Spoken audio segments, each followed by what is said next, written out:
think his family ever beats him in board games? Does his whole family loves playing with him? You know, maybe every once in a while. Of course, it's RNG every time they beat him, I'm sure. That's true. You know, just like they have to play Monopoly in order to be competitive against Tiddler, that's for sure. Well, on the other hand, we have Firebat, who is one of the best players in the world, one of the best players from NA. He is consistently the top.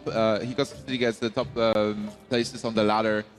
He qualified from just being one of the best players on the ladder from the American servers. So this guy is super consistent.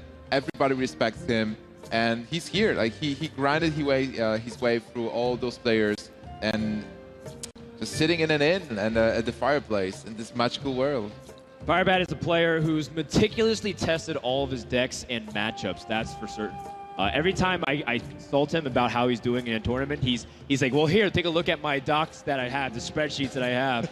And it is crazy to see his plan and preparation. He guesses players with a 90% plus accuracy on what they're going to do and what they're going to ban. That's what he told me. Yeah, based on their leads and what they're going to, what he anticipates they're going to lead with and what they're going to ban. You can't confuse this guy. No, it's just, I mean, this guy is on point. He studies all of his opponents. Like you said, he's done a lot of his research, and coming into this match right here, I already like that he's banned out Hunter, because one of the most powerful decks he's got against it is that Zoo Warlock deck. It's going to put a ton of pressure on Hunter and look to end the game early. But Tiddler, he's taken out that Warlock straight away. He knows that Firebat has been crushing people all tournament with this deck, something he definitely does not want to face in such an important matchup as the ability to just lose control of the board and not be able to recover. Well, so it's such a powerful deck, so I totally agree with banning it. Also, Tiddler just played in the WCA final where he lost to a Zoo deck, so he respects Zoo as much, and you know, I wouldn't like to lose against the same deck again in the final. That's not how you want to go out in the finals. Not anymore. Not in this grand finals where everything is on the line. Guys, really quick, predictions. Nims, you start off first.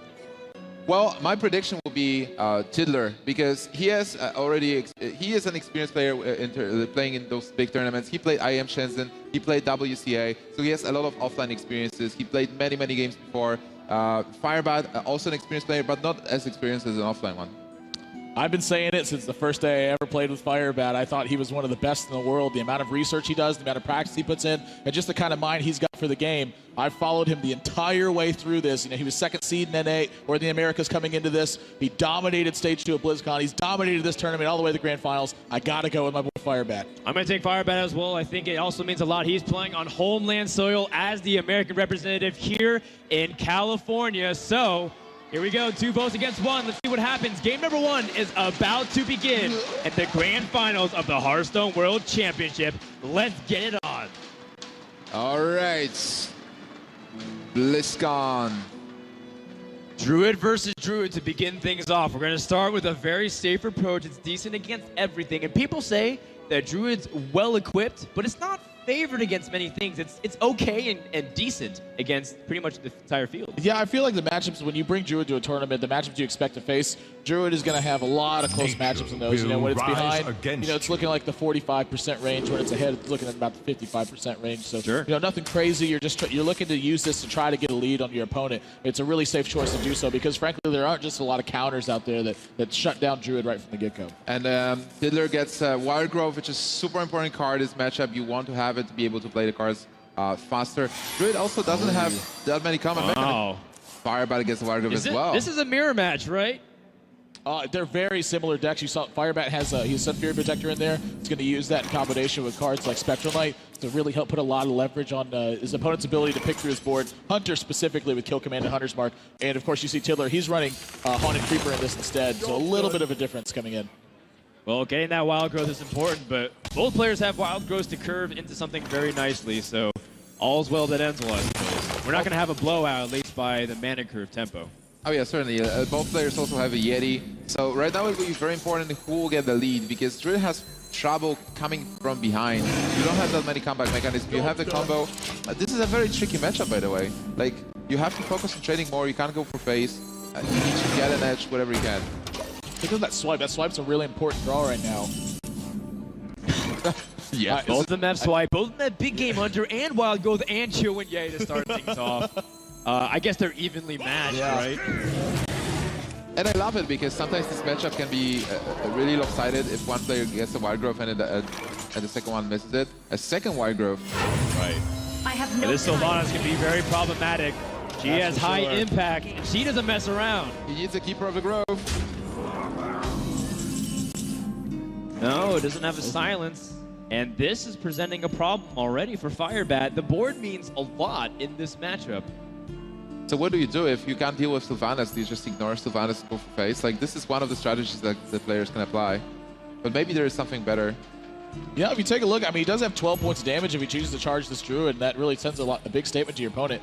Something that you're worried about, of course, is whether or not this Sylvanas is going to die next turn. If your opponent doesn't have a Wrath or a way to like give your opponent minions 1 power, this Sylvanas is going to stay on the board for another turn. So even through something like that, he would be able to take out a couple of his opponent's minions. But you know, when you're sitting at 14, you're thinking about combo. You know, all those sorts of things can really influence you. So Firebat's got to think about how his opponent's going to respond to a scenario like this. Is this going to be too much charge damage? Is it not worth enough to be putting this kind of pressure on?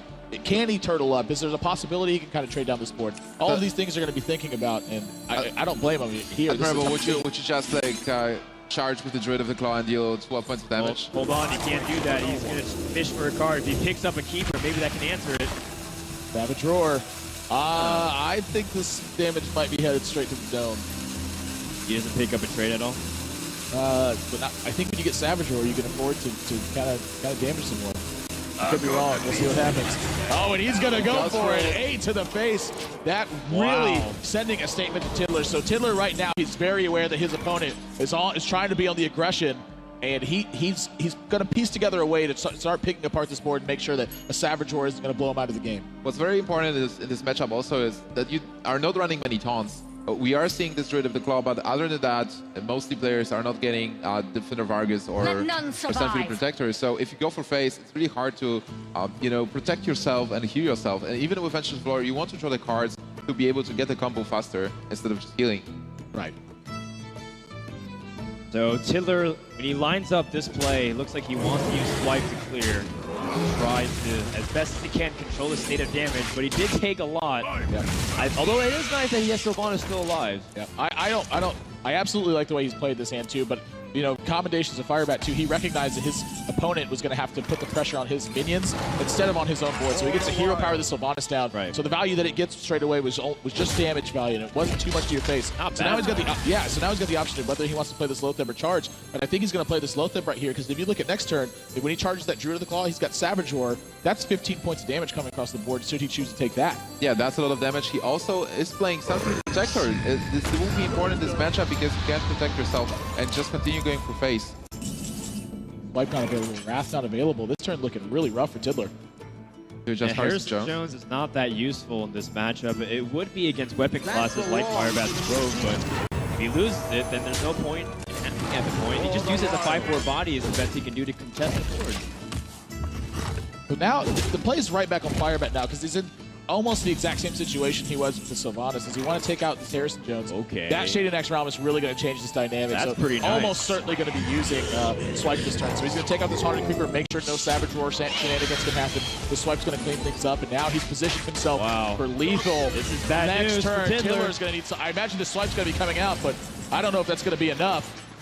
Yeah, this is so tough for Tiddler. He needs to clear the board and just develop the board on his side to be able to sneak in some damage next turn. But there is the Savage Roar, there is Druid of the Claw for Firebat. So whatever happens, he has an edge right now. Savage Roar is, what, 13 points of damage? Yeah, he's got 13 right now. Oh, another Druid of the Claw. This is so much damage coming from Firebat. Do you use Savage Roar though this turn, or do you just, you know, continue doing some damage? I think it's definitely worth the wait, because you know, something that he is going to be thinking about, though, is if his opponent's got combo, he's got more than enough damage to kill him at this point. So Force of Nature, Savage Roar, that's 14 damage by itself. Those 3 charge tokens, and then Savage Roar, plus 2 to everything that you control on your side of the board. That Big Game Hunter is 4 more power than he needs. That could put lethal back on Firebat. So he's thinking about combo being in his opponent's hand right now. This is a possibility. It wouldn't surprise me to see either one of these guys go into taunt, or to see this Shaded Axe Realm trade away.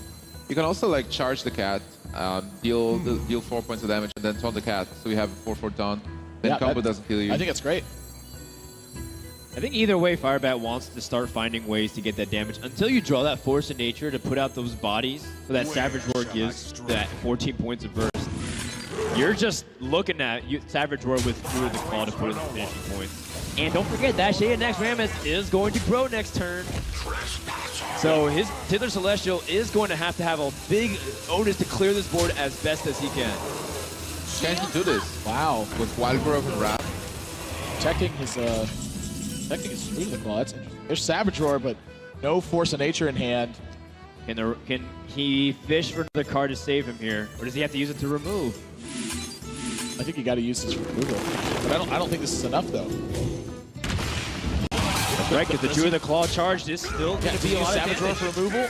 Oh my gosh. Oh my god, this is 5, 6. over. That's 13 Because points he of didn't damage. use it. That's going to do it for game number 1. Firebat has a lot of damage. Now all he has to do is piece it together.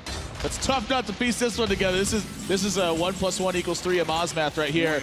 Charge this Druid of the Claw, Savage Roar. I believe this is 13 points of damage. This Guys, is over. Firebat is getting the lead.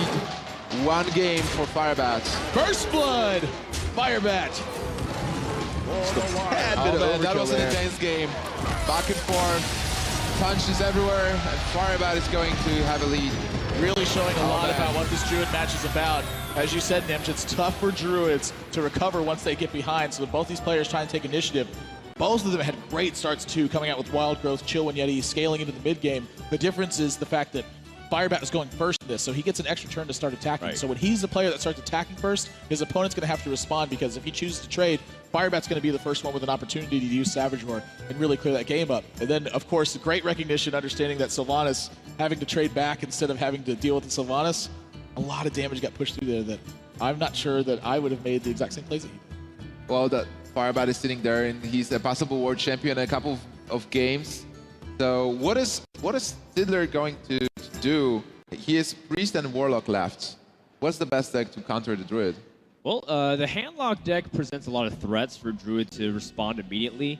In fact, Druid has to fight with their removal. They don't have cards that instantly says kill this minion or destroy this minion. They have cards that says do damage. So if you have like those big giants or even the Twilight Drakes, you don't have a silence for it. It has 10 health. How do you remove that efficiently if you're a Druid player without committing 2, maybe even 3 cards? It's really difficult. So oftentimes, the Handlock player draws cards easy with their hero power, and they're putting out big threats, and Druid has to either find a way to kill them before they die, or they have to line up the removal perfectly with cards like Big Game Hunter and the Silence of the Twilight. I certainly agree. I think Handlock is a good matchup against the Druid. Where Priest, it's a bit tricky. Like, the Druid has a lot of 4-attack minions, especially a Spectral Knight, which can't be targeted. So if you take a Priest, you're going to have a bad time. Handlock is like a good pick. Yeah, I got to agree with you. I think Handlock is very similar in terms of its mid-range presence. You know, Mountain Giant is it's a lot bigger than a Chill When Yeti is. Kind of both these guys are playing on curve. So if you don't see a Wild Growth in your opening hand, you're playing on even ground with your opponent, and they just have bigger minions than you at that point. The edge has to go to the Warlock, I think. You know, at the same time, I've also seen some people, they don't mind Priest versus Druid that much, even though you would feel like conventional trains of thought. Maybe like, I don't feel like I can actually compete with the speed of Druid, but who knows? It really is choice up to Tither Celestial. Game number 2 is about to begin, and this is crucial, because if you go down 0-2, how on earth are you going to have to win 3 games in a row against Firebat when he still has plenty of gas where it came from, because he's got his own Hunter, and he has that Miracle Rogue deck? If you do, you do deserve to be